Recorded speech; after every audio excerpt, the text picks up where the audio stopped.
کہ آقا علیہ الصلوۃ والسلام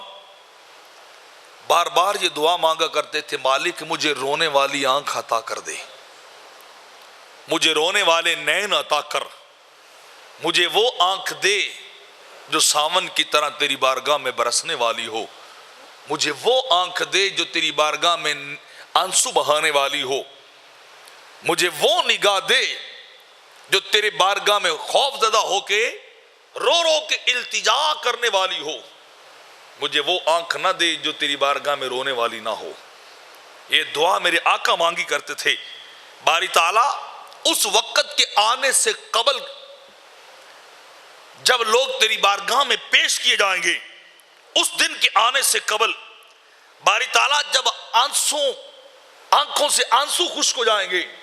آنسونی آنکھ سے آئیں گے، لوگ رونے کی کوشش کریں گے۔ جب یوم قیامت ہر چیز کو نگاہوں کے سامنے دیکھیں گے، اس وقت لوگ بڑا رونے کو جتن کریں گے، لیکن آنکھ سے آنسو نہیں آئے گا۔ آج دنیا میں مجھے وہ آنکھ دے جو رونے والی ہو، جو تجھ سے ڈرنے والی اور تیری بارگاہ میں آنسو بہانے والی ہو۔ اس دن تو بڑے روئیں گے جا کے، لیکن آنکھ سے آنسو نہیں آئے گا۔ جس دن داڑھیں بھی آگ بن جائیں گی، جب داڑھ کو ایک پہاڑ جتنا بنا کر، حدیث پاک کے اندر آتا ہے کہ ایک انسان کی ایک داڑھ کو بڑے بڑے پہاڑ جتنا بنا کر اللہ رب العزت انہیں عذاب دے گا، اتنا بڑا حجم کر دے گا تاکہ عذاب کی کیفیت زیادہ ہو۔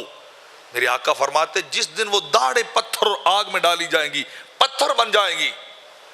باری تعالیٰ اس دن کے آنے سے قبل محمد کو رونے والی آنکھ عطا کر دے۔ مانگا کرو اپنے رب کی بارگاہ سے، باری تعالیٰ دلیں بریاں عطا کر،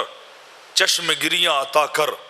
بے نیاز رونے والی آنکھ عطا کر، جو تیری بارگاہ سے ڈرنے والی ہو، جو تیری بارگاہ میں رو رو کے اپنے گناہوں کی معافی مانگنے والی ہو۔ وہ آنکھ مجھے عطا کر، وہ دل عطا کر جو تیری بارگاہ میں جھکنے والا ہو۔